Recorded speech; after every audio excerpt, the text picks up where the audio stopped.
Hey, I'm Alicia, your non-monogamous relationship coach. Welcome to the podcast where my friends and I chat about our relationships, enthusiastic non-monogamy, polyamory, swinging, kink, and our lives. You'll get a candid peek into what makes it worth it to live life outside the box. And in case you're still wondering, nope, we're not monogamous.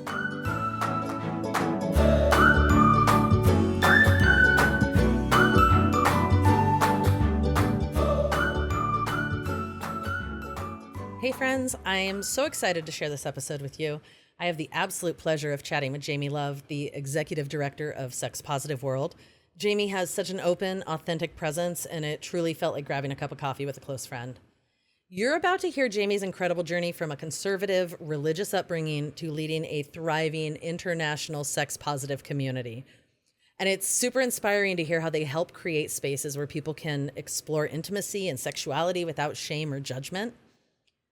Jamie talks about the power of small consent practices like cuddle parties and massage nights for healing pleasure disconnects. And they give us a glimpse into their organization's legendary Hawaiian retreats.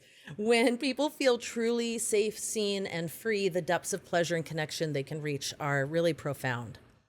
I really loved learning about Sex Positive World's orientation classes, where folks like you and I can practice saying no and setting boundaries and having awkward but important conversations. And Jamie emphasizes that real transformation happens in community. Let me know which idea resonates the most for you in the comments. In this episode, you're going to discover some surprising and empowering benefits of joining sex positive communities and learn how to ethically explore non-monogamy and broaden your relationship horizons, and uncover the secrets to hosting successful and inclusive massage or cuddle parties, and build a culture of consent in your relationships for truly healthier connections. Plus, we talk about the Polytopia conference that's coming up and how to connect with the polyamorous community. I hope you enjoy the episode. Show me that. Yes, please. Thank you. Awesome. It's doing the things. Yay. Okay. Cool. We like when it's doing the things. We like when it's doing the things. So welcome to Nope, We're Not Monogamous. I'm so happy you're here. Okay, Jamie, will you tell the listeners, just a little something, tell them who you are. Okay, I'm Jamie Love. I am the executive director of Sex Positive World. We're a nonprofit, and what we do is we provide education as well as community building tools for people who want to have their own sex positive communities. I also serve the community here in Portland, Oregon as their executive director. And what I do and what we do is workshops of all different types. So around like relationship discussions, cuddle parties, massage nights, self-pleasure circles. So I host them, and I also teach other people how to do it. And in non-monogamy world, I'm definitely in the ethical slut, solo poly, E&M end of the spectrum. So like teaching people how to do this. And I say the community is my primary partner, which is very complicated, yes. It's what I'm drawn to. It's my whole life, and this is what I love doing. I teach people how to do this, and I'm excited to talk more about it. I love that so much. I love that just 27 things.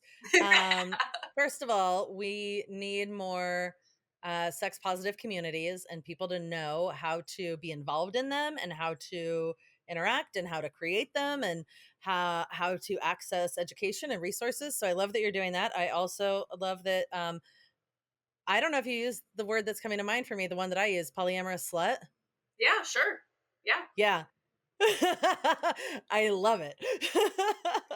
Big fan. Yeah. That's definitely my relationship style. You said your community is your primary partner. Yes. What does your freaking calendar look like? Yes. So I don't have multiple individual partners that I have lots of like desire to be nesting with, or like making sure like there's a date every single day. There's a lot more events, a lot more organizing, a lot more meetings like this. Like I invest a lot more in my queer relationships. So there's it's a busy calendar, but also like there's self-care in there also. Yes. So good. So good. I love that. Have you always been non-monogamous, like, or is it something that you came into? No, I was raised in a conservative Christian household, as in my grandparents started the church where my school and church were, where my parents both served the church. So Mm. I believed in the only thing that I ever knew existed, monogamy, being straight. I had heard of gay people, I'd heard of trans people, but I hadn't necessarily met any of them until I was in my Yeah. adulthood. So I didn't even know it was a relationship style. I just thought, being somebody who's extremely sexual, that just like I was supposed to lock that down and just not allow those parts of me out in the real world. So it wasn't until college, taking like some anthropology courses and like starting to meet people who are out in the world, that I was like, oh, this exists out in the world. And I had a boyfriend who introduced me to non monogamy because he wanted two girlfriends. Like, it was not Of course. healthy. It's the way many of us come to it. But I was like introduced to this whole cool world of people who were really interested in nerding out on relationships and needs. And coming from a place of abundance instead of scarcity, which was also a big part of the work I was doing in terms of like healing from all of that religious trauma. And Mhm. that's what brought me to it. And I tried to do the monogamy model and the throuple model and the models that were still very much based on coupledom, Yeah. which, no shade on that. It's just not for me. So it took a long time to like both find non-monogamy and then find the version of it that actually fit me. Yeah. Yeah. I feel like that story is super relatable for so many people. Yeah.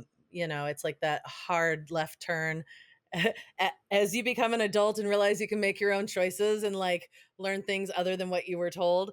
And that hard left turn of like, oh wait, there are many more options.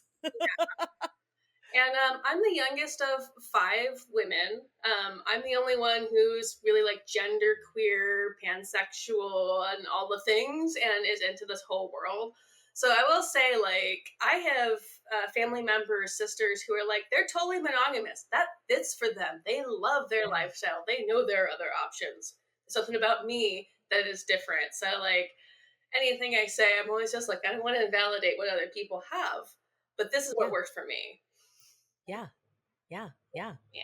I love that. I love that. Uh I'm I'm curious how I have so many questions. Yes. Okay. So many questions. I am a big fan of celebrating the like weirdness of life. What would you say has been a like standout, like fun, quirky, or mem- goddamn memorable experience from exploring non-monogamy that's like left a lasting impact on you? There have been so many. I'm gonna pick a big showy one. So something that we do in Sex Positive World, for those who have been in for a little while, as in we know who you are and you've been through the classes and you've proven that like you really get consent. We do a Sex Positive World Hawaiian vacation. So that is to say, it's 7 days on Maui with about a dozen to 20, depending on which year it was, because there was a pandemic, there was a lot of negotiating, where we actually take vacation together. So that involves like cuddle parties on the first night, the massage night, the second night. We're kind of building up the energy and familiarity. It's not just everybody just jumps right in the first night because we're all Yeah. strangers to each other. So we want to take time to cultivate intimacy and community building. We also cook for each other, so that provides some intimacy, community building as well. But we also like go snorkel and see turtles, and uh, you know, go on day trips and hikes together. So it really cultivates this like sweet community together. And of course, some people get more attracted and coupled up, and some of us play with everybody. A really memorable moment from that trip, now that I've set the stage, is like night Uh-huh. number four. We do an event called Serve and Be Served. So you've had an opportunity Oh. to know everybody, you know where the chemistry is, and we break the group into basically three. So for one round, you get to be served, and for 2 rounds you're doing the serving. And at the start of the Mm-hmm. night, everyone raised their hand and go, here's the things I really want to do. And some of them are just like, I want to do all the sexy stuff. I want to do all the kinky stuff. I'm here to give massages. So you kind of know where people's acts of service are, what's comfortable for them. Yeah. And being me, I'm one of the leaders. So not everybody wants to be served by everybody, or they were in an intense couple. They just want to play with each other. So when you Yeah. lead, anybody who's not picked gets to be in your group. So I had a group of 4 that was serving me that night because 2 people said, one person's enough. I just want to be served by one person. I go, great. I can think of ways to play with all of these folks. What I ended up doing was during my round of being served, is that group of people, I had them wash me in the shower because we had this big walk-in shower, of course, because it's all designed for big groups of sexy people. God, this sounds And amazing. I got the sensation stuff too. I got like a blindfold. I had someone feeding me chocolate. I had someone like massaging me. I had one of them Yes. fucking me. Like, that's the kind of experience that's really hard to recreate. And Yeah. because it's your opportunity to be selfish, really ask for what you want, and you are with people where you're confident they're going to say no to things that they don't. Like, I had a heterosexual Mm. woman in that group, and I was like, how about just like massage? Like, let's just do that. Like, this is a level of touch that's okay. It meant I was within everybody's consent and boundaries and safety, and I got this great amount of service. I mean, Uh-huh. I also got to wash and massage and do the serving. Like, that's very sexy too. But the round where I got served, I was like, I got everything. This is great. Uh-huh, uh-huh, uh-huh. That's freaking amazing. I love that so much, and also I'm a little envious. I well, we've been to some of the same events with massage parties, and I finally this year went, okay, I'm not doing massage parties anymore because what I hate giving massage. I just don't like doing it. Yeah. But my God, the idea of having like a multi-hand massage, I'm like, yes, this is amazing. And I finally went, okay, I've given it a few tries, and the like 7 or 8 minutes of an eight-handed massage just isn't worth the 27 minutes of giving a massage for me. Yeah. And I'm like, I just need to find a group of people who don't want to be touched, like who don't want to receive massage and just want to give massage. That's the massage party I need. Those people are around. And Yeah. so one of the events we do, because you just mentioned massage party is usually 5 people, and the massage gets Hmm. very short. Our group Yeah. does massage à trois, which is a 3-person massage, so they're longer. You're giving less. And Hmm. when I always say in our opening circle, because I lead them, is I'm just like, you're not here to give a deep tissue therapeutic massage. If that's what you want, go pay somebody who does that professionally. Yeah. Like, if you just want to like massage really softly, you can. That's okay. Yeah. Because I had the exact same thing where I was like, my hands are tired, my hands are tired. And it's I'm my tired turn's over now. already. My back hurts. Yeah. Yeah. A They're massage à trois. more about the Holy cow. connection part and less about the like, I am now your massage therapist and I'm here to fix your back. Mhm, mhm, mhm. I love that. That's so good. What an amazing experience. Yeah. I'm wondering, I'm curious, being in like really deeply actually in a very sex positive community and creating these experiences, what would you say are the biggest like challenges that come up? The biggest challenges that come up in our sex positive community, for one, comes from our sex negative culture. Like, the reality is, Mm, we swim in this ocean of toxicity when it comes to sex negativity, and everything that comes with it, like patriarchy and anti feminism and traditional marriage. So, even though we are counterculture to that, saying we don't want to participate in that, we're socialized to it. So something yeah. we practice in our community is enthusiastic consent, which, even that language, enthusiastic consent, gets a little backlash. So let's like say this, like, yes means yes. Uh-huh. And Uh-huh. when someone says no, we're really cool about it. That's a Yeah. revolutionary idea to a lot of people.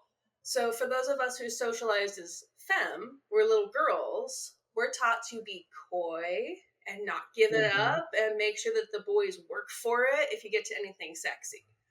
And little boys who are socialized that way, they're taught to pursue, to not hear the no, to convince you to come do the cool, sexy thing. So when we're in that space, when we're in each other's sovereignty, we're taking that away and saying yes means yes. If I want to play with you, I'm going to be an affirming yes to that. I'm going to ask questions if I'm not sure. I'm not just going to skitter away or run. The thing is, we live in a culture where leaning in, where touching and asking later is the norm.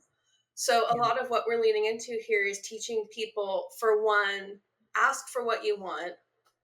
Oh my God, the amount of people who Mm. don't know what they want is kind of insane. I remember being in Uh-huh. that space too. And then Yep. two, it's the like, if you're wanting the thing, to really be cool about being told no, going slow, not tonight, I need more information first, because it can feel a lot like rejection. And rejection really hurts too. So shame resilience is part of what we're also teaching people. Like, Mm. no doesn't mean I don't like you. It could just mean my tummy hurts right now and I don't want to be squeezed. Yep. It could mean Yep. not you, or I have new relationship energy and I really just want to put all my energy into that basket right now. Um, or just like, I need to get to know you first. So we're Yeah. dealing with a lot of the stories that we tell ourselves. And when people are new to community, that can be a bit of a learning edge. But if you stick with it and keep showing up, people learn who you are. You start learning to really, oh, they just need to know who I was first and have an opportunity to socialize. Like I said on the vacation, we do a cuddle party the first night. It's not an orgy Yeah. the first night because we need space to like get to know each other and let our nervous systems calm down to the point where we can really trust each other. Because that's a big part Yeah. too, is like, if I'm in a sexy space, can I actually trust the people in the room to make space for me to make up my mind? Is it Hmm. really okay to just watch? Is it really okay to just hang out in the kitchen and not participate? It is. And like, how do you make that space safe enough where people really don't just know it in their heads, but feel it in their bodies? Yes. Yes, yes, yes. I love that so much. That's so good. So many good points there. First of all, the knowing what you want. Hmm. Like we're so used like being given a menu of like what is acceptable to ask for. Here's the menu. These are the things that I'll probably say yes to and don't ask for anything that you think I'll say no to. Otherwise, shame, shame, shame, shame. Yes. Yes. Yes. Yeah. Yeah. And I love the other thing that you were talking about is like the need to get used to someone and get a feel for them and see who they are. And because like one of the other pieces that we're socialized in is that like instant physical attraction is like the gold star. Like that's the thing you're supposed to have. But I've been in so many situations where there are people that I wouldn't instantly be like, that's someone I want to fuck. And then I have an hour long conversation with them and I'm like, get in my mouth. Holy cow, you are hot. Right? Like, Yeah. but before that, we never talked. I would have never considered it because we just instantly, we're so socialized to like, is that someone I'm physically attracted to? Yeah, and on that topic, like, so in sex positive world, we use this thing called the level system, and please don't run away. It's not as scary as it sounds. What it's defining is what level of touch is okay right now within the space that we're creating.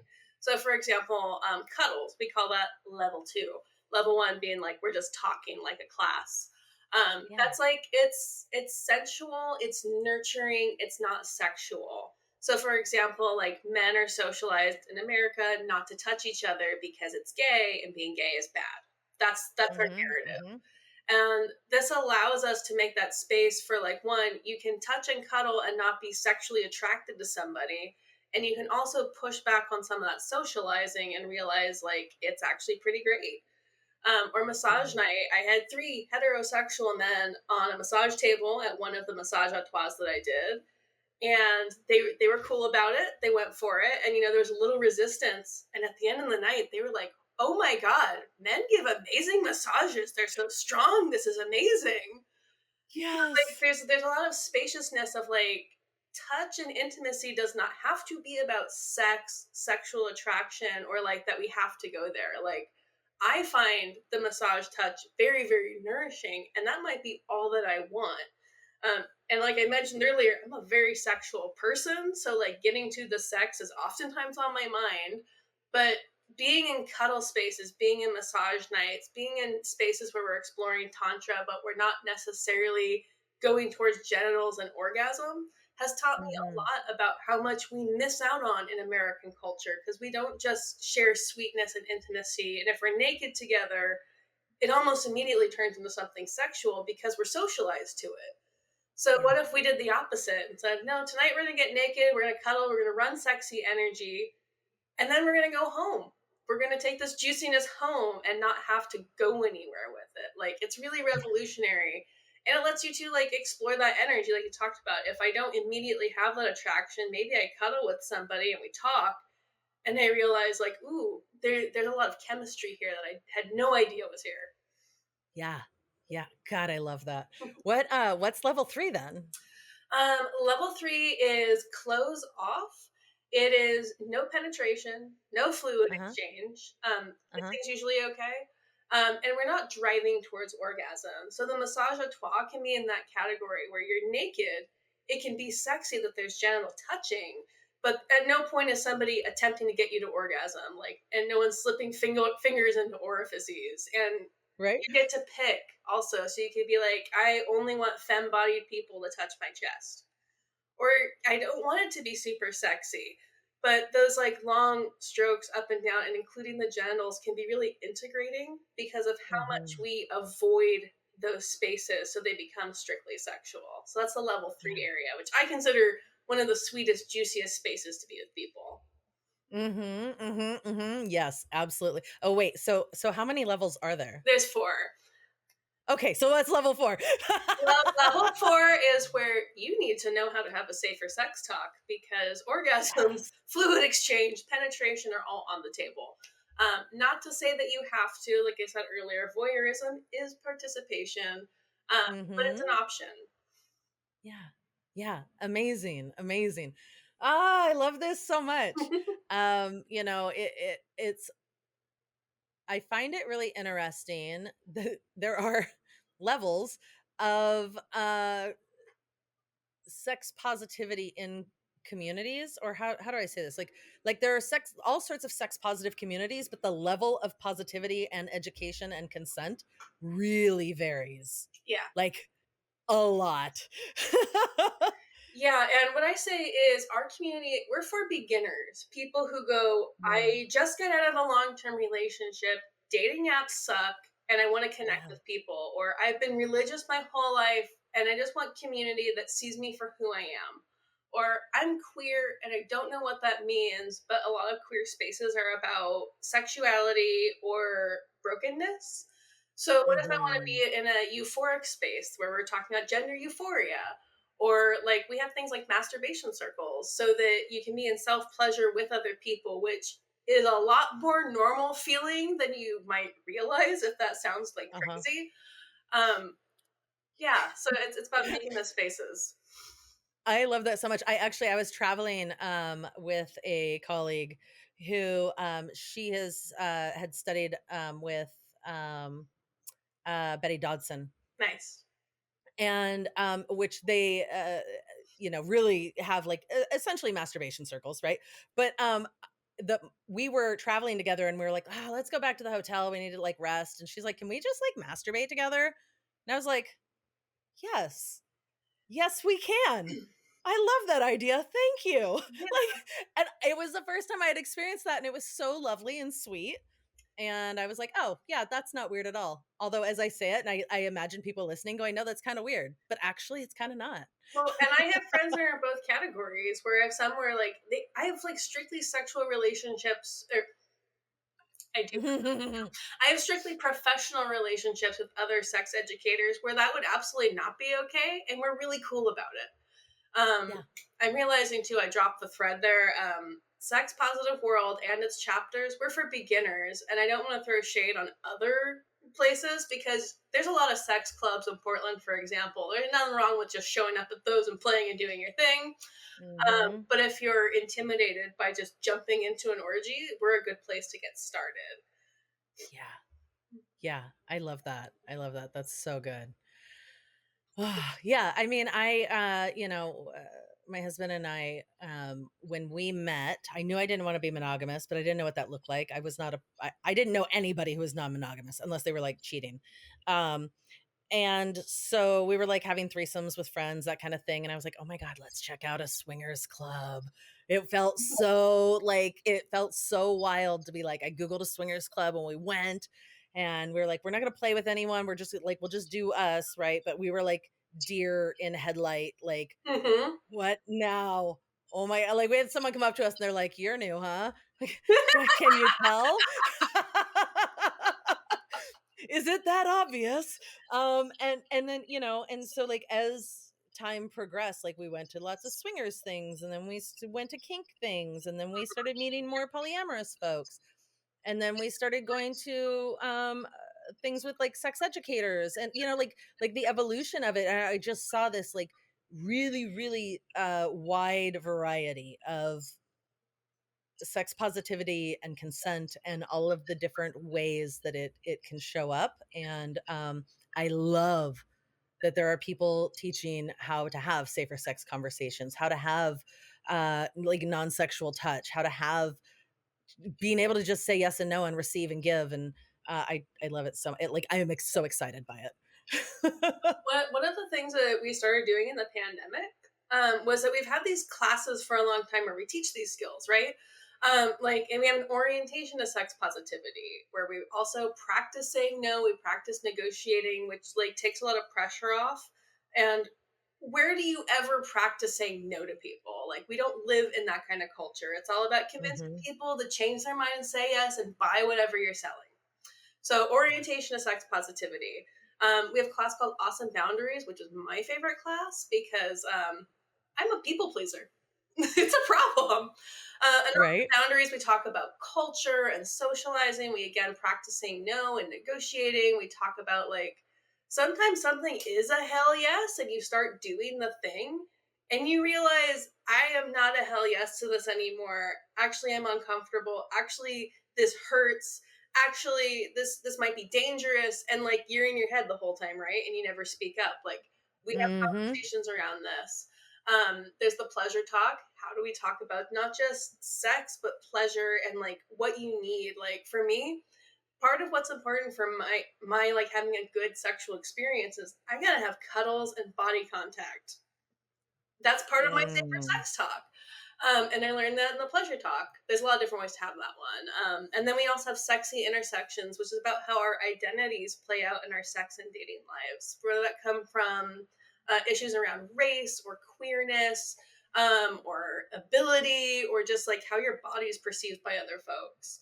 And during the pandemic, we started teaching those online, and we still do that now. So the education's available at sexpositiveworld.org twice. It's live. We're working on recordings, but you actually have to show up because we get into breakout rooms and we practice with each other. And that's really where the learning like gets into your nervous system, because it's really, really, really, really hard to talk about what you like, to ask for what you want, and then to actually say no in a way that is like gracious and doesn't come with a lot of anxiety and story behind it. So Hmm. yeah, Hmm. that's part Hmm. of it. We do these classes all the time. Good. Yes. Amazing. Amazing. Excellent. I'm so happy about that. Since you're talking about it, you also have a thing coming up pretty soon, Polytopia. That's You wanna tell the listeners about Polytopia? I do. Polytopia is a conference all for polyamorous people. We have not done it in 4 years. So this is a conference that Sex Positive Portland used to do, and we're doing it again. We are Yes. taking over the Jupiter Hotel the last weekend of August. I want to say it's August 23rd through the 25th. Most of it will happen on Saturday. We have 3 different tracks of education for wherever you're at in your poly journey. And you're going to be there teaching one of our I'm gonna be there. um, You can come see me, yeah, listener. yeah. We have Dirty Lola from Sex at a Go Go coming out because Saturday I night we're love going to have a big Lola. sexy show. And we're going to have a play space as well for people who might want to experience some different options, because we have different spaces where there's different levels of nudity that are allowed. So there's some things like, now I have to remember the names of the workshops because we're just starting to Uh-huh, uh-huh. announce them. There's things like, how to be at a play party. Like, how do you even do Yeah. that? Reed Mahalko is going to be teaching that one. We have Three's Company, which will be more of a hands-on experience about threesomes, where we're practicing with our clothes. I think with our clothes on, for later. For later. There will be music and a DJ, and we're selling 100 tickets. So there's going to be a lot of sex positive people. We're also taking over a bunch of the rooms at the Jupiter Hotel so that our show, basically all the rooms face the show. And the more that we sell those rooms, the sexier that show can be and more explicit. So it's going to be a Yes. really incredible weekend. I am so freaking excited. Yeah. I like ridiculously excited. And I hope as many people as can come will come. Yeah. But bump. We love when people come. To lead a sex positive community, you have to have like just like a lot of voyeurism in you. So I really enjoy watching people come too. Right. I love that. The first time I heard that voyeurism as participation was from Reid Mahalko. Yeah. And I was at a party a couple of weeks ago, just a barbecue, like somebody's birthday party. And because when people ask me, so what do you do? And I'm like, well, I'm the host of Nope, We're Not Monogamous, and I'm a non-monogamous relationship coach. And they're like, tell me more. And this person was like, oh my God, I want to go to a sex party so bad, but like I'm really nervous. And just told me all these fears he had. And I was like, voyeurism is participation. Yeah. Like you can go and not do anything. And he was like, mind blown. He was like, what? I'm going to the next one. I'm saying yes. Like it never crossed my mind that I could go to something and that wasn't my, like, me saying, yes, I'm going to fuck everyone here. I was like, no, you can go and watch. Yeah. I mean, assuming that everybody is like, yes, you may watch, but like, you don't have to participate in the ways that you're thinking that you have to participate. Yeah. Yeah. I mean, Yeah. that's culture, right? Saying like it has Huh? to be the biggest and the nastiest, and you have to do all of it and get drunk and just do the thing. It's like, that's Yeah. not consent. That's not seeing people as humans. Like, our sexuality doesn't have to mean that like you let go of your humanity. Yeah. Yeah. Yeah. Absolutely. Absolutely. What I'm curious, having gone on this journey and doing what you're doing, has anything like really surprised you?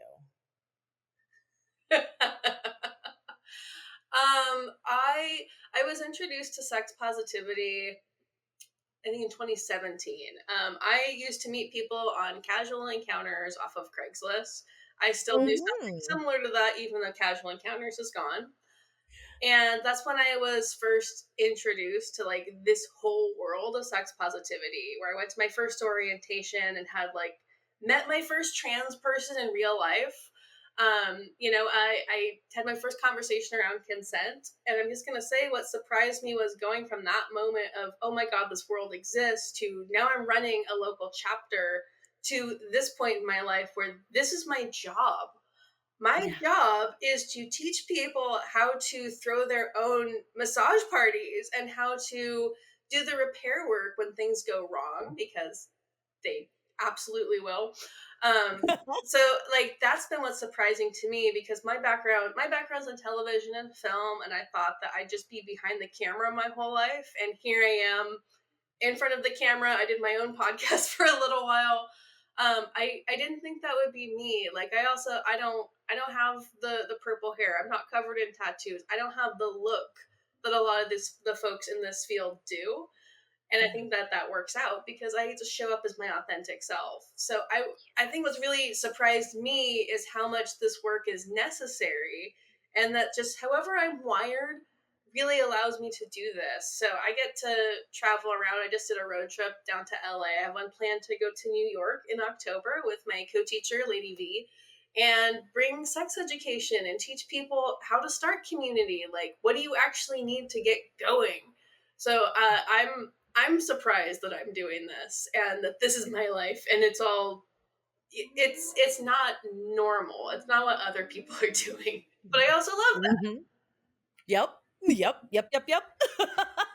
Yeah. Like, so relatable. Yeah, I think that's what surprised me. And like now it's like it's writing policies, it's making plans to go over to the East Coast and meet lots of new folks who want to do this. We had someone reach out from Singapore who wanted to start a sex positive chapter. They're not calling it sex positive for culture reasons, but now we are teaching classes that are for Singapore. Like in my wildest dreams, like these are the things that I wanted, and they're happening, and that's kind of bananas. You're running an international organization. Yes, it's a sex positive world for real. I love it so much. That's amazing. Oh, okay. Tell me this. How can people get connected with Sex Positive World or Sex Positive Portland, or go to Polytopia or reach you? Yeah, sexpositiveworld.org is where you can find all of our online courses that we do. We also bring in sex educators, we do discussion groups, I've done book clubs, so you never know what's on offer depending on when you're listening to this. Sexpositiveportland.org is our local chapter. That's where we have Polytopia listed. I should really put it on Sex Positive World also as we're talking. I'm like, hmm. When you're the executive director, you get to do all of the jobs. Did someone need a Yeah. refund? That's you. Did the trash need to be taken out? That's you. Did someone need to do public speaking? That's you. So, Uh-huh. um, Many hats. many, many hats. Those are the places to find Sex Positive World, Sex Positive Portland, both.org, because we're nonprofits. And then I'm Jamie Love underscore PDX everywhere on social media, on Instagram, on FetLife. So you can find me that way. Awesome. I'm going to put all that in the show notes. Cool. Is there anything that you want to share that I haven't asked you? What else? I've told you about our core classes. I've told you about our cool vacations that we do.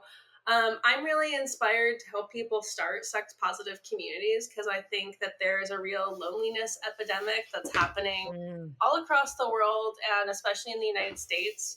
I am watching in real time the way that people are getting more connected to their phones, to non human interaction, to yeah. Discord servers.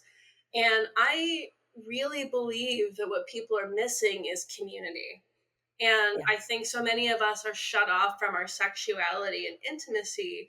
And then we're told these stories by culture that, like, the best kind of sex is the big, crazy orgy dome sex.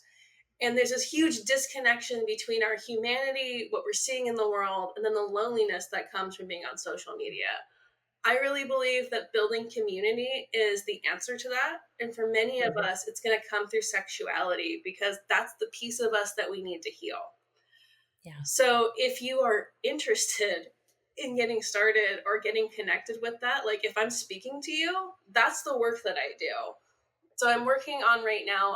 I already teach a class called How to Facilitate Sexy Spaces. I also we really recommend our Awesome Boundaries class, and I'm working on right now also like a leadership essential, because like it's leadership essentials plural, Mhm. because Mhm. you need to build a team and like build up your own resilience. And there's no perfect way to get started. No one certified me. No one told me I was allowed to do this. Like Right.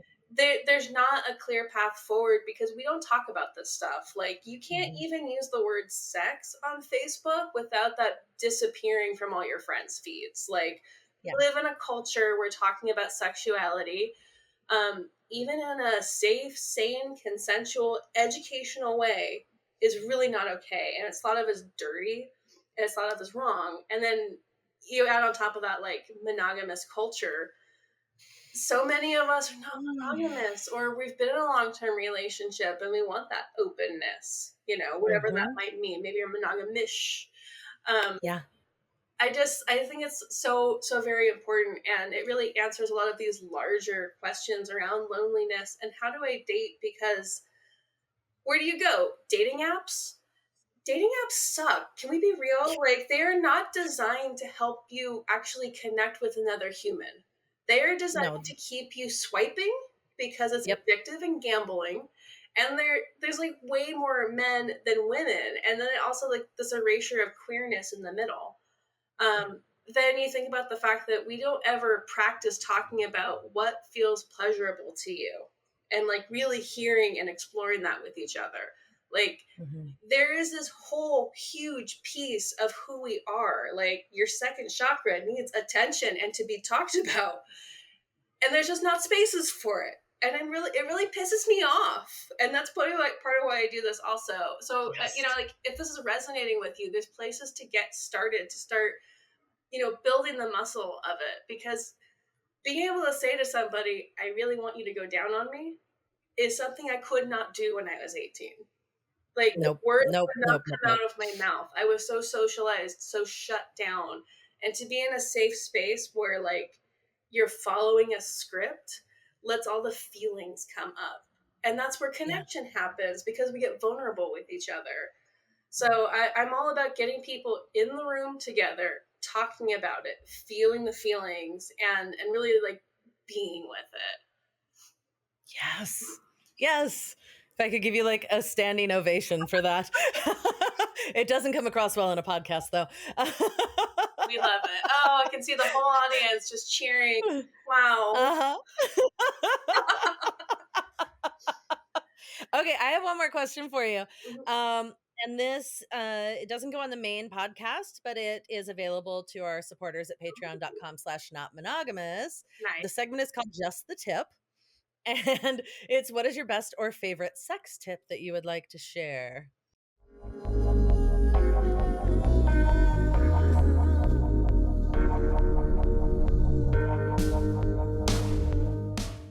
Amazing. You are fantastic. Thank I'm so happy you came on. Thank you. And that was Jamie Love with her Just the Tip. If you missed it, go become a lover or a friend with benefits to the show over at patreon.com/notmonogamous. And by becoming a Patreon supporter, you're going to get access to a bunch of bonus content that we keep just for this exclusive community. Plus, I will adore you and appreciate you. Thanks for listening. Bye.